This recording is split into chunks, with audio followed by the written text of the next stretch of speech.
From the studios of Postscript Media and Canary Media. I'm Shayle, and this is Catalyst. We expect over 600 gigawatt hours worth of battery manufacturing to onshore in North America over the next decade. 600 gigawatt hours. So essentially the size of the global manufacturing industry is going to be recreated in North America over the next 10 years. Almost all of that is going towards automotive. So imagine you're an electric vehicle manufacturer, or you're a lithium mining company or conversion company, or you make cathode materials for EV batteries. You're just in some part of the EV battery supply chain. Suddenly, the Inflation Reduction Act passes, and it contains a multitude of provisions that basically point you toward operating in North America if you can. But there's a ticking clock on some of those provisions and limited funds for others. So how quickly do you move? And stepping back, how big a difference will that make for both electric vehicle adoption and battery manufacturing in the US? This week, the complicated gymnastics of the IRA EV and battery provisions.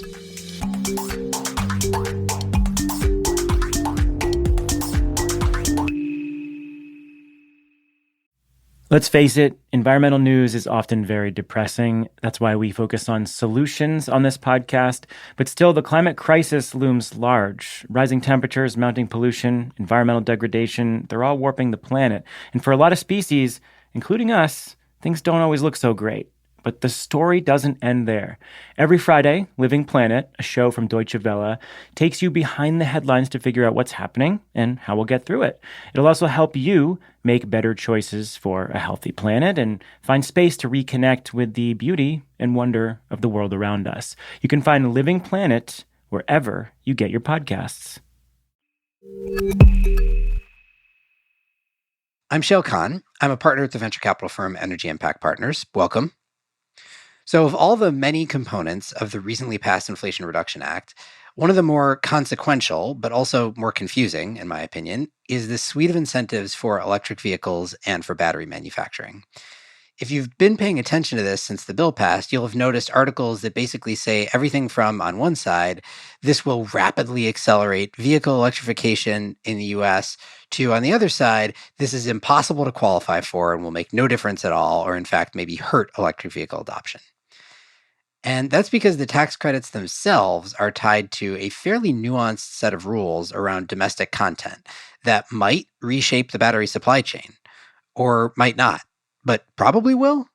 Anyway, it's worth teasing out because I think we're going to see many, many announcements over the next couple of years that can be traced back very directly to this set of provisions in this one bill. So to help illuminate, we brought back on Sam Jaffe, my EV battery market guru. Sam is the VP of Battery Storage Solutions at eSource, and as you will soon hear, he is deep in the weeds of all of these provisions in these various tax credits and what they might mean for the future of the market. Here's Sam. So we're going to talk about the impacts of the Inflation Reduction Act on electric vehicles in the US and on the EV battery world and EV battery supply chain and all the nuances therein. Let's start by just laying out what's in the IRA as it pertains to EVs and batteries. So let's start with the EV tax credits. What are they and how will they apply? So first of all, they got a lot more complicated. It used to be that it was a straight up $7,500 tax credit if you make an EV and sell it in the US. And it was quantity limited. So if you sold 250,000 of them, then you start to draw down and eventually not qualify anymore for them. So there you only had a certain number of EV tax credits to offer.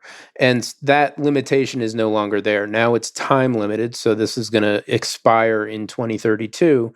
But through that time, you can sell as many cars as you possibly can. You'll get the tax credit for it if you qualify for all of the qualifications you need to jump through. So, and there's a lot of hoops to jump through.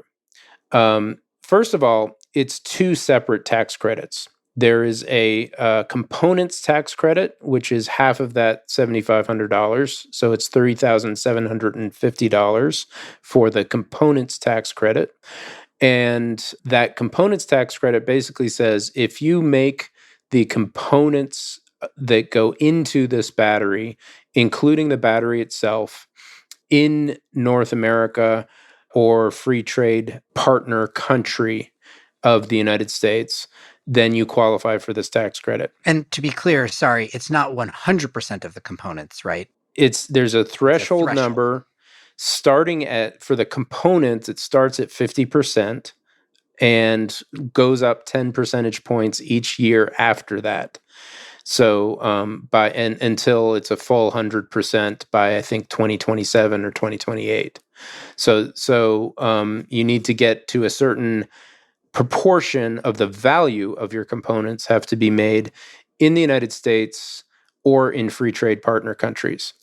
And free trade partner countries includes our North American neighbors, Mexico and Canada, but includes 12 other countries, including South Korea, Colombia, Chile, Australia, and a host of other countries.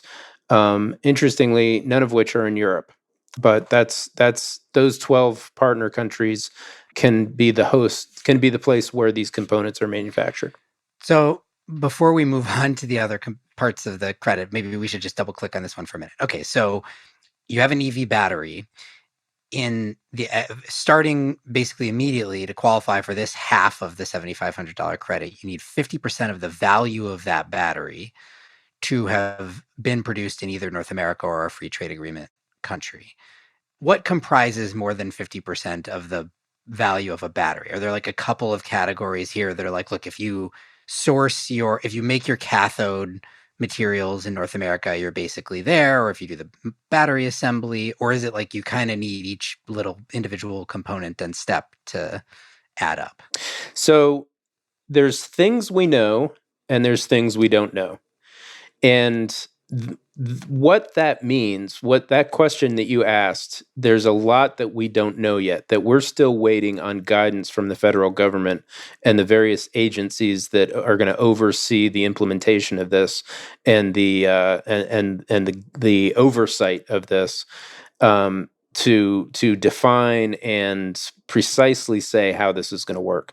So within the wording of the IRA, it says the value, it has to be 50% of the value of the components in the material. And components are strictly defined as electrodes, which means cathode and anode, electrolyte and electrolyte components, which means the salt and the solvents that go into the electrolyte, and also module.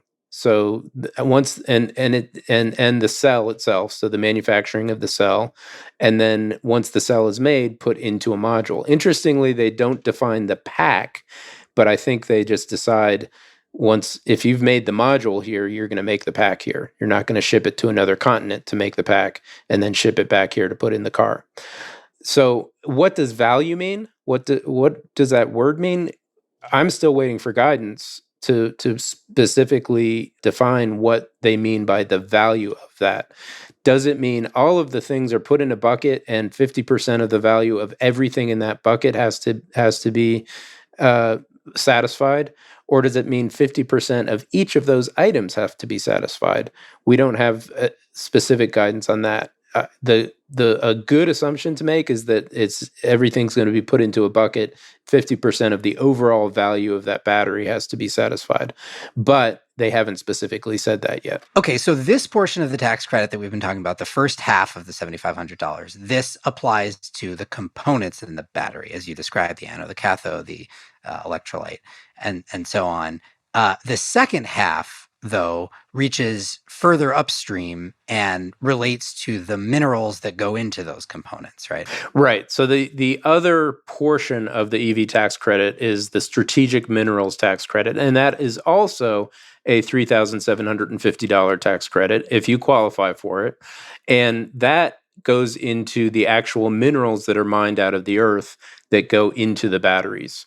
And there's a list of minerals it's about 20 to 25 different elements that are identified ranging from the big ones, such as lithium, manganese, nickel, cobalt, etc., to a whole lot of rare earth minerals like yttrium and dysprosium and those types of minerals, and some other materials like aluminum that's used in the current collectors, and things like that. So they define the actual elements that are pulled out of the ground, and those have to be mined in the United States or in free trade partner countries. And that is not a threshold percentage as the other one is. It is a binary. It is. It is also. That starts at 40%. And again, goes up by 10% each year and reaches a cap of 80% by 2027. And is that related only to the location of the mining or also the location of the conversion from the mined mineral to the battery grade chemical? So within the wording of the IRA, it talks about the mining of the mineral. And it also talks about the very specific processing of the precursor material that's going to go to the cathode plant. So, for instance, it specifically calls out nickel sulfate, cobalt sulfate, lithium carbonate, lithium hydroxide, up to a 99.9% purity rate. So it specifically talks about processing also. So, okay, so taking an example then, let's just talk about lithium because it's probably the best known of them. So as it stands today, most lithium is mined in either South America or Australia. In South America in brines, or Australia in hard rock resources. Within South America, Chile is a free trade agreement country, but some of the other countries like Argentina and Bolivia, where there are big lithium resources, are not. But Australia is, and Australia is the biggest, right? So add Chile and Australia, you could imagine it's actually maybe lithium isn't the hardest of the minerals to qualify for this tax credit, but most of the conversion from lithium that gets extracted to lithium that is battery grade takes place in China. So particularly from Australia, right? You have all this lithium that gets mined in Australia, sent to China, converted from lithium concentrate to lithium carbonate or lithium hydroxide. So do we know yet how that would be treated? So there will be a requirement to get 40% of the lithium from Australia or Chile, essentially, and then 40% of the lithium carbonate or lithium hydroxide processing, most likely, in the U.S. or free trade countries. So there will be a big push towards hydroxide processing, probably in Australia, in Chile, but also in the U.S. and Canada. I think we'll come back to a little bit later, like how strong a signal this is going to send to build new manufacturing facilities or mining or whatever it is in North America. But okay, so these comprise the two elements of this $7,500 tax credit. $3,750 for the components with a threshold that increases over time, another $3,750 for the minerals with a different threshold that also increases over time, slightly lower threshold, but nonetheless. And so there's like all this complicated gymnastics around, I guess the ultimate calculation of which is binary, right? You either will qualify for the credit or you will not. They're not levels of the credit you can qualify for within each of these buckets, right? Right. It's binary. You either get that credit or you don't. And each year the targets change, so you could qualify for it one year and then not get it the next year. Right. And so, I guess putting yourself in the shoes of, or maybe you've spoken to a bunch of electric vehicle OEMs, I imagine this is certainly an ongoing, but probably a super complicated set of qualification criteria that you are trying to kind of wrap your head around and figure out like what changes in your supply chain do you need to make, what changes in your supply chain can you make, and what is the what's existing capacity you can tap into and what would need to be new capacity for you to qualify? Well, existing capacity is pretty easy. There's next to nothing. There's very little chemicals production going on in the U.S. for battery materials. There's very little mining going on. This is all about new capacity build out for the in the processing space, in the mining space, in the chemicals refinery space, and in the battery manufacturing space. So you said earlier, what is this a strong enough signal? And I think it is. I mean, the keep in mind that the United States has never subsidized manufacturing in this way before. This is all new to us, and I think that in my opinion, this is probably going to work. This will spur a U.S. supply chain and a U.S. and partner country supply chain for batteries and battery materials. But there is a scenario, a reasonable and possible scenario that it doesn't. It's overly complex, and people will analyze it and just say, you know what, there's too much risk involved. I'm not going to build a factory. And so I'm not saying it's a sure thing, but I do think it's a strong enough signal. And it's not just a signal of we're telling you to build this or not, but it's also a signal of you got to build this fast. There's a speed element to this too, because this is a 10-year program, and it's gonna take. I mean, you don't build a chemical factory in 2 years, in 3 years. You are lucky to do it in 5 years. You're lucky to build a mine in 5 years. So you really have a 5-year time frame to take advantage of this program. And there's a limited one of the other elements of this is that there is a limited pool of funds for each of these programs. They say, here's $30 billion set aside for this particular part of the EV tax credit, for instance. And they don't say what will happen if that $30 billion is used up. But one of the more likely scenarios is they say, okay, the EV tax credit is out of money. We're no longer providing the EV tax credit. So there's a chance that the funds will dry up before 2032 when all of this ends, unless Congress approves extra money to at some point in the future for it. So it's a race to get things built as quickly as possible and to produce as much as possible to take advantage of this as much as possible. And that's one of the things. It's not just a yes or no decision to build this thing, but there is a time factor to build it as quickly as possible too. And that's what's necessary to make this work too. Right. And it makes you super advantaged if you either are one of the few who either already was manufacturing or converting or mining within North America or a free trade agreement country, or already was planning to, because it's not that the number of those was zero. It's just proportionately very small. I think you see the same thing happening in like solar, for example. We'll talk about the manufacturing tax credits in a second. That makes a big difference for manufacturing solar components in North America. Like First Solar is just over the moon about this, right? This is like the biggest boon for them that you could possibly imagine, because they're already manufacturing here and they can scale up relatively quickly. And so that's exactly what they're going to do. And they're going to be sold out for years as long as they do that. I imagine it's the same thing for that short list within Battery World. Yeah. And there were quite a few people that were had their poker chips in hand, ready to place them for this moment when that starting gun went off, when Biden signed this into law. There were a lot of people ready to ready to start this race. So the way that I think about it is the EV tax credits are like a carrot with a little bit of a stick, right? The carrot is the tax credit, the stick is the like qualification criteria, but then there's also a set of pure carrots for manufacturing batteries and battery components within the US, which is the 45X production tax credits. Now, you pointed out to me that this is one of these, the term production tax credit has like, I can think of at least 3 different applications from the IRA. There's the wind and solar production tax credit, there's the hydrogen production tax credit, and then there's these manufacturing production tax credits, which are 45X. So we'll refer to these as 45X.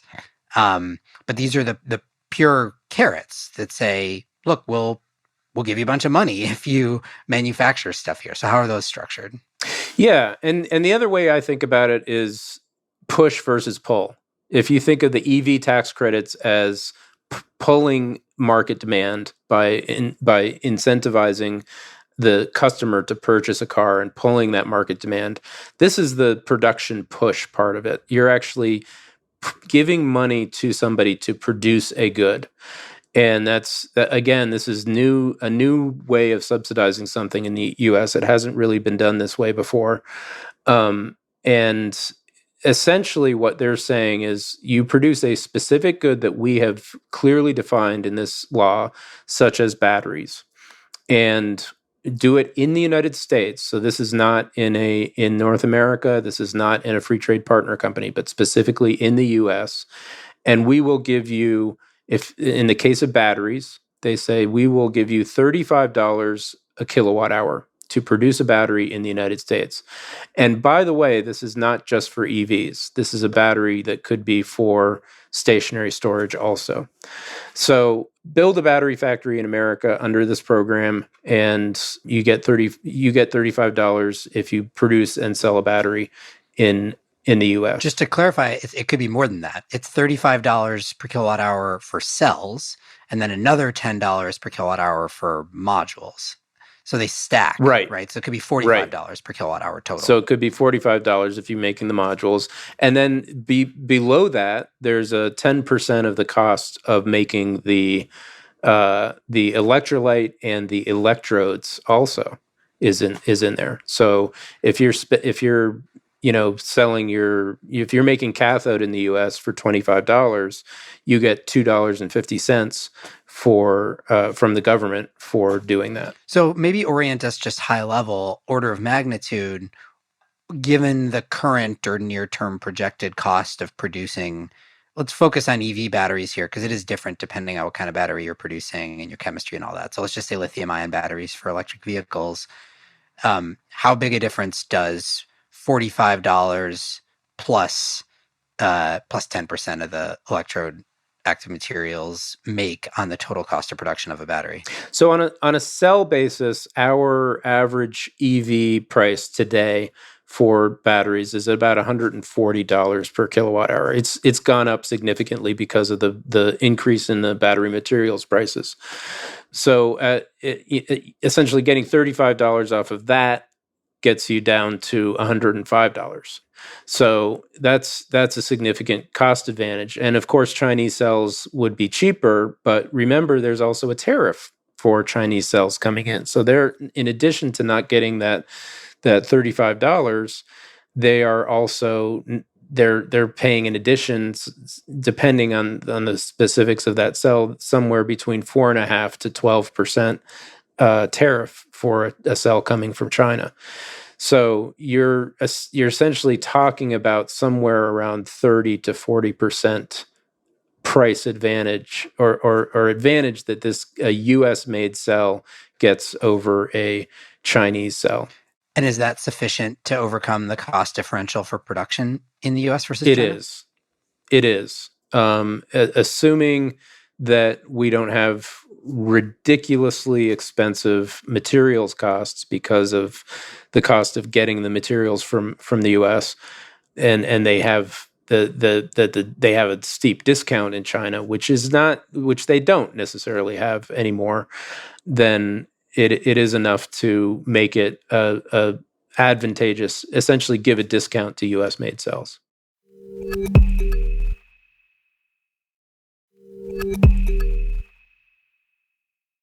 Okay, so we've got the EV tax credits, as you said, the pull. We've got the manufacturing tax credits, the 45X, the push. I mean, I think the other component, we're spending most of our time on EVs and EV batteries, but we should at least talk a little bit about the investment, the inclusion of standalone stationary energy storage in the investment tax credit, which has not been true historically, right? So historically, prior to the IRA, if you were building a battery project on the grid, the only way you could qualify for the investment tax credit is being paired with solar or wind. That is no longer true. Now you can build a battery project on the grid and you can qualify for the ITC and then ultimately the production tax credit as well, or the technology neutral credit, I believe, beginning in 2025. What impact do you think that has sort of further up in the battery supply chain? It's going to have an enormous impact.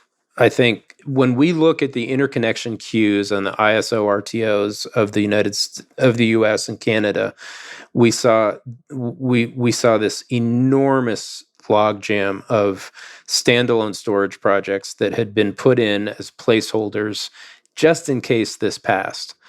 And when I talk to developers, they say we were pretty much break even on most of the projects that we were proposing to do.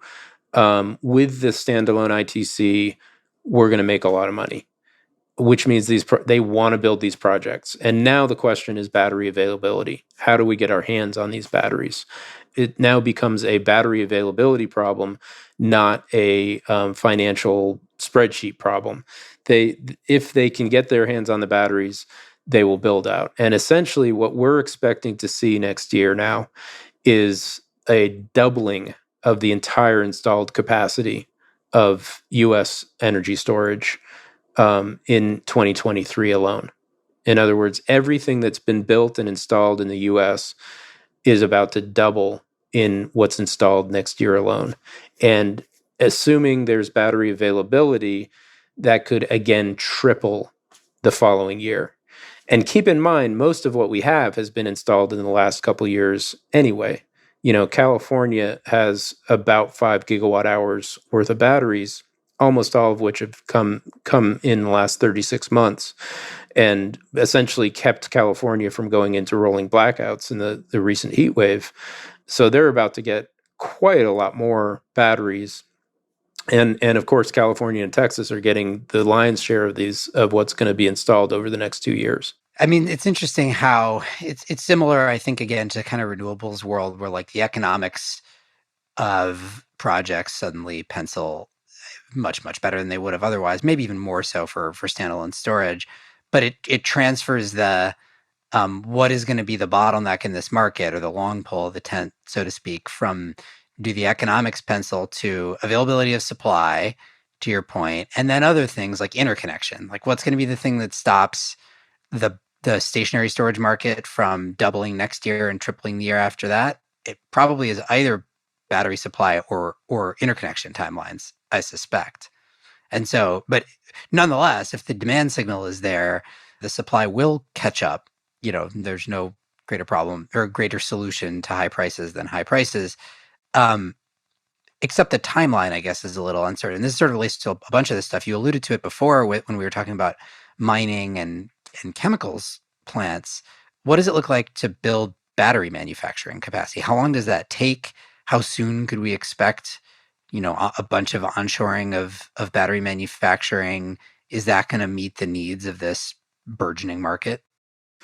So it's an interesting dilemma because you now have a almost complete bifurcation within the battery industry of the stationary storage market and the automotive market.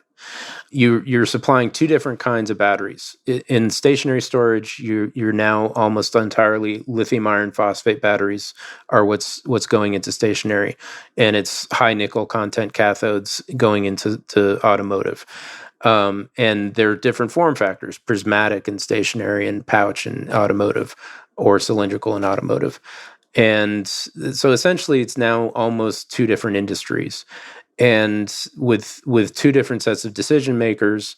And we expect over 600 gigawatt hours worth of battery manufacturing to onshore in North America over the next decade. 600 gigawatt hours. So essentially the size of the global manufacturing industry is going to be recreated in North America over the next 10 years.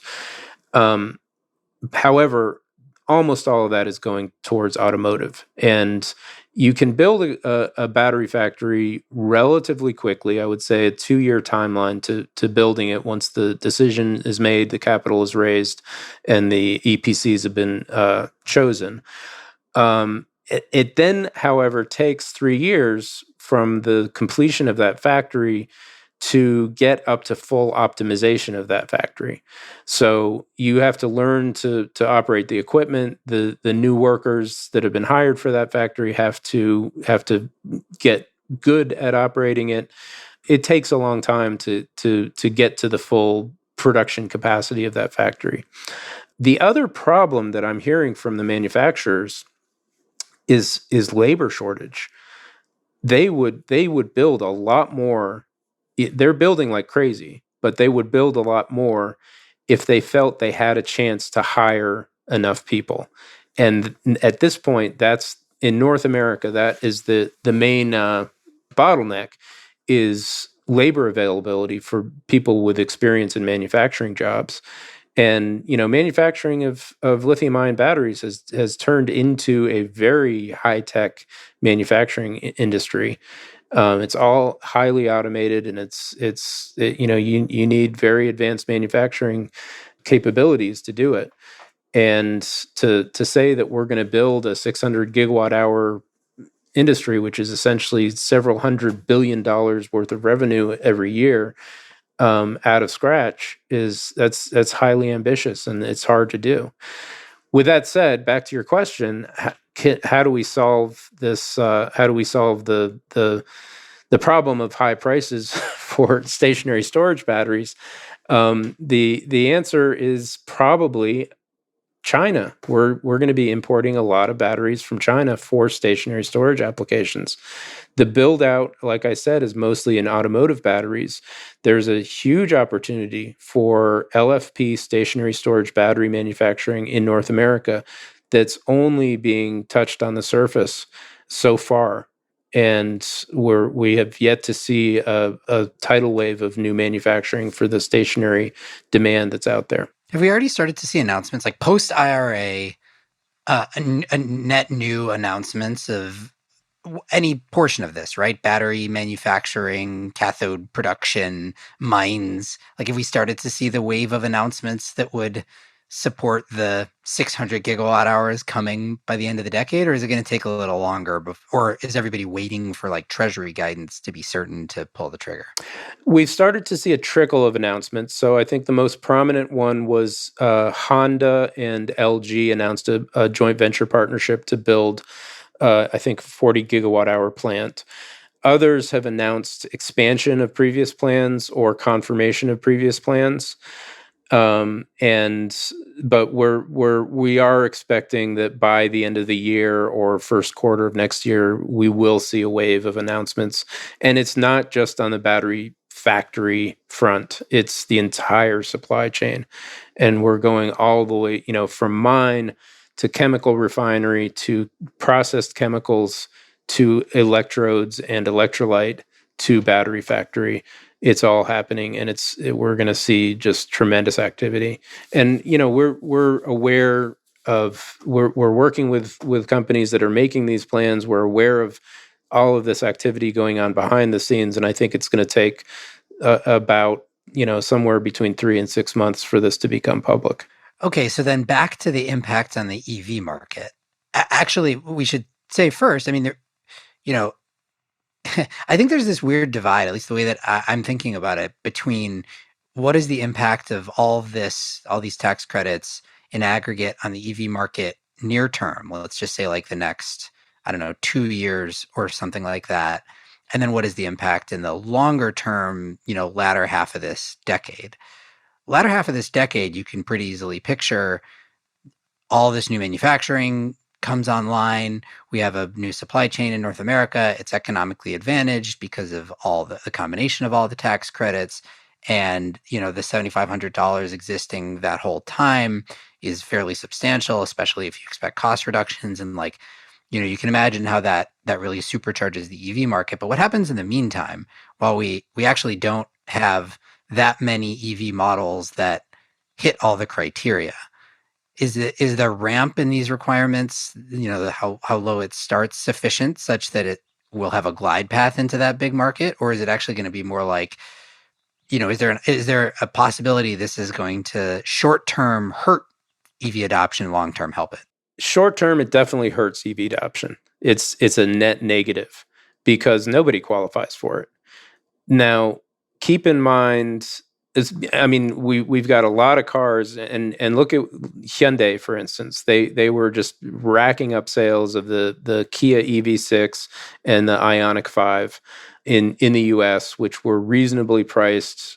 They were still overpriced because demand was so great, but they were in the $50,000, $55,000 range, and they were doing really well, and they were starting to creep up on Tesla sales numbers. And now all of a sudden they don't qualify for the EV tax credit because they're not made in America.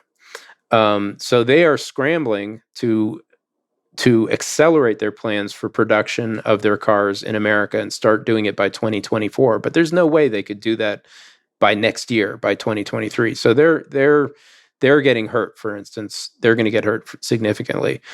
But it's, when in our EV forecasts, we didn't make tremendous short-term changes because remember the context that we're in. Any EV you want, you're on a 1, in some cases 2-year waiting list to get it. So we're in a period of extreme supply constraint to begin with, and the EV tax credit going away in 2023 is not necessarily it makes it's going to make it easier to buy an EV, but it's not going to it's not necessarily going to destroy the demand that's out there. What really, what these tax credits are going to play a role in is getting to much larger penetration numbers. We think that we're going to get to about 6% by 2024. 6% of new cars sold will be EVs. And at that point, when you start to get to that level of penetration rate, the EV tax credits are going to play a role, and that's when you'll start to see it matter. And as it reappears in certain models, it will be important to maintain those sales levels. By the end of the decade, we increased our sales numbers in the U.S. a little bit because of the EV tax credit availability. Other cars, though, because they're too expensive, such as Rivian and Lucid, are they're going to get hit hard by the fact that they're no longer eligible for the EV tax credit. Right. We didn't talk about that actually, but there's a cap on the total cost of the vehicle in order to qualify, which is $80,000, right? $80,000 for an SUV, $55,000 for a car. Right. So some models just will not qualify no matter where their equipment, their components come from. And there's a individual income requirement, $150,000 individual, $300,000 household income equivalent. So you don't get if you make too much money, you don't get the tax credit anyway, which eliminates the typical type of buyer for high-end luxury cars too. All right. So just, I guess, wrapping up. So then it sounds like your view of what in aggregate what all of this does. I'll repeat it back to you and you can tell me if this is right. To the EV market, maybe not a huge immediate impact because there's such a supply chain constraint anyway, everybody's on a waiting list. But there's probably some period for a couple of years in 2 to 3 years from now, which is like when the inflection point might have been getting hit, but the supply chain hasn't yet fully adapted, where it's going to be messy. And then what will start to happen is more and more models will start to qualify as the supply chain builds up. And by the end of the decade, you've got a net benefit to EV adoption. And then meanwhile, on the supply side, there's just going to be kind of like a tidal wave starting to build of new manufacturing and mining and chemicals production in North America, driven by the combination of all of these credits that are getting put in place. Is that about right? Yeah. Absolutely. Everything you said is correct. So I guess final question, like what's important that we don't know yet? There's all this treasury guidance that still has to come out. Is it all pretty nuanced and detailed, or is there anything that could like really swing the impacts of these provisions depending on how it's interpreted? I think the details of how the EV tax credit proportional numbers are going to be calculated are going to be really critical, and understanding and getting guidance on that. What does 40% of what is going to be really important, and how that's calculated will make a big difference in how successful these programs will be. The other thing that we haven't touched on is foreign entity of concern. So in addition to everything else, there is a specific language about you can't participate in these if you are a foreign entity of concern, which essentially means a Chinese company, but it has to be specifically listed as a foreign entity of concern. And so getting more guidance on which Chinese companies are foreign entities of concern. And what's expected is state-owned companies would be a foreign entity of concern, or companies that have significant minority shareholdership from government enterprises. And that's going to get really complicated and ugly. So for instance, Gotion, which is a private Chinese company, just announced a $3 billion investment in a new battery factory in Michigan. What if they're placed on foreign entity of concern? And then if they are, then they won't qualify for the EV tax credit, and all of that becomes essentially a wasted investment. And that's going to go on with each of these Chinese companies, which probably would like to participate in this as investors and as hosting domestic U.S. manufacturing. But we'll see how that plays out too. All right, a lot going on here, but maybe we'll catch back up once we have all the Treasury guidance. We know who all the foreign entities of concern are, and we started to see the wave of new announcements, and check back in on whether the expectations are meeting reality on the impact of all these bills. But in the meantime, Sam, thanks so much for helping to tease out all these threads. Yeah, absolutely. Thanks for having me on.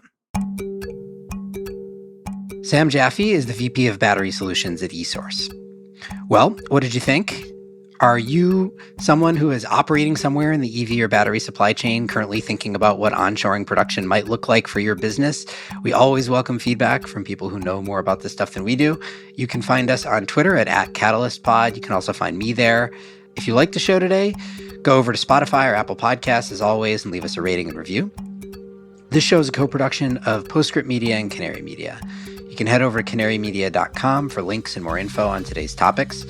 And as always, Postscript is supported by Prelude Ventures, a venture capital firm that partners with entrepreneurs to address climate change across a range of sectors, including advanced energy, food and agriculture, transportation and logistics, advanced materials and manufacturing, and advanced computing. This episode was produced by Daniel Waldorf. Mixing by Greg Vilfrank and Sean Marquand. Theme song by Sean Marquand. Our managing producer is Cecily Meza Martinez. I'm Shayle Khan, and this is Catalyst.